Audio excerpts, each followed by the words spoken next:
sad tonight.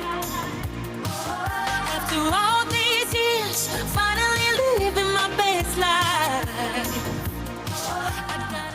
Pop superstar Jessie J back with a bang bang for her first new music in 4 years. No secrets. To take a look at her life journey in the past 5 years, along with a more mature look at what makes her tick. And I had a chance to sit down with the singer on how she's living her best life. Take a look. Wow, what an honor to meet you. Fan of yours. So nice to meet you. Yeah, since forever, since Price Tag, of course. But Jessie, let's talk about No Secrets. This is, you said it's your most personal track yet, but still sprinkled with that humor and honesty that we know you for in your lyricism. How do you decide what to share with the world and what to leave off of TikTok? Because this song is really about the duality of your personality, you know, since the internet has exploded and everyone's sharing everything these days. Yeah, I mean, that is literally what the song's about, is that line of do I, don't I?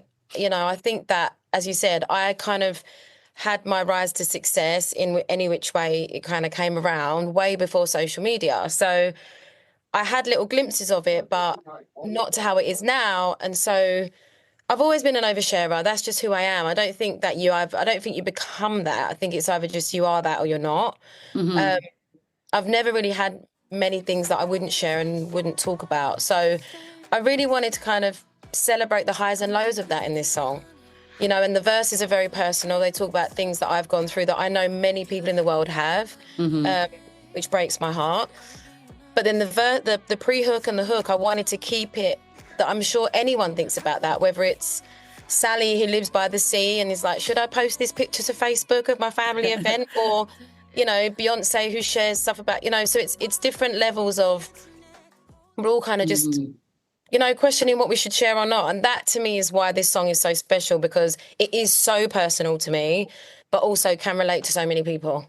Yeah, I really feel that as well. And you talk about being addicted to the so-called honey, and that's, you know, the attention, but more than the attention and the likes, I think it's this craving for community. I feel like people are lonely. Yeah. 100%. I mean, I wouldn't ever say I feel lonely. I have too many personalities to feel lonely. But I definitely feel that we crave connection. And I think in a world where we live so much that feels personal, but we're really on our own in our rooms talking to our phone, or, you know, that's one thing that I've realized on this time round, being 8 years since I put out an album, is that you can do so much and promote so much on your own. You know, it's a weird concept. So I think it's important that we share stuff that is genuine and feels true and feels honest. Yeah, for sure. Okay, let's talk about living your best life. You're living your best life, literally. So tell me, what was it about driving through LA with Whitney and Prince on the speakers that made you go, yep, this is a song. This is like the dance track. This is like that 80s throwback song. I'm going to make this one. I mean, you don't really ever think about it like that when you're writing music. There's just the moments that come to you. And I lived in LA for 10 years, obviously without my son, without my partner now. And so it was a very selfish life, not in a negative way, but it was all about me. And so what I love about this song is that I wrote it in 2020. And so it's been through so many different moments of my life. It's already had half a decade in my phone. You know, so I've lived it through living my best life. I wrote this in the height of COVID. So it was when everyone felt trapped and alone. And I wanted to write a song that felt the opposite of what was going on. And I do that often. It's how I wrote Domino, it's how I wrote Price Tag. And so obviously fast forward to now, it has a whole different meaning. Now I have my son who's just recently turned 2. And I think that that's the beauty of music, is it stands the test of time and you can just kind of fit it in where it works in your life, you know? But I honestly can't tell you how much I love this song. Yeah. At the time of writing this album, every time I would drive to the studio to meet Ryan Tedder, who wrote and produced this song with me, I would listen to a lot of Prince and Whitney. And I purposefully, you know, you ride it till the wheels fall off. It's the same melody as I'm feeling sexy and free. I wanted it to be the same melody. So there's all reasons and stuff, but like most people don't hear that stuff. But this song just makes you feel good, man. Yeah, it really does. It makes you want to, yeah. No more tears. I'm not wasting time. You said tonight. It's not about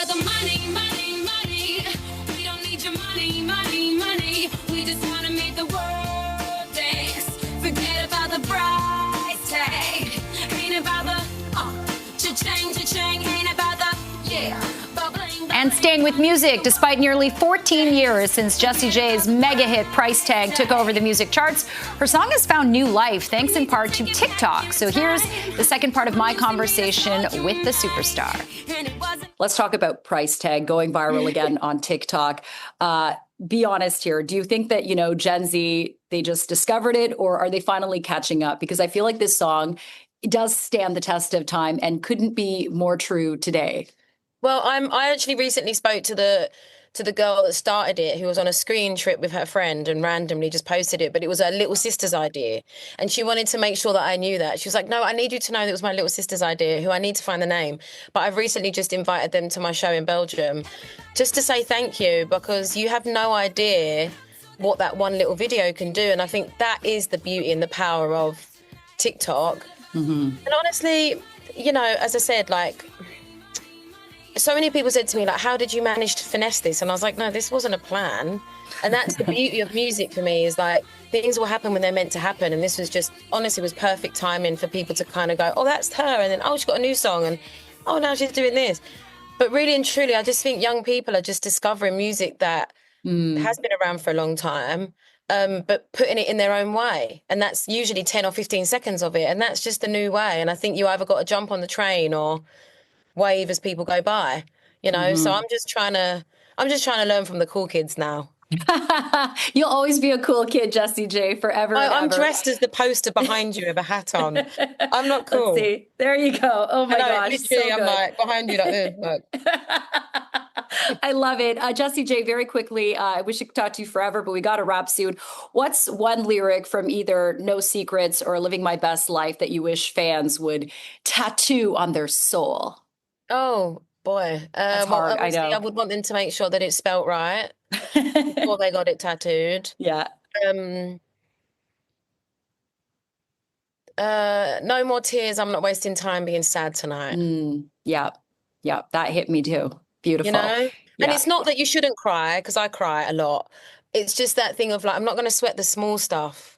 When you allow sadness to overtake an opportunity to grab life and enjoy it, that's when it's not great. Mm-hmm. So yeah, I think that would be the lyric that I would choose. Beautiful. Hey, Jessie J, what an honor and pleasure to meet with you and chat with you. I can't wait for people to listen to this music and blast it over and over on TikTok for generations and generations. Thank you so much. Take care. Lovely to meet you. Bye, my love. So nice to meet you. Thank you. Mwah. Bye.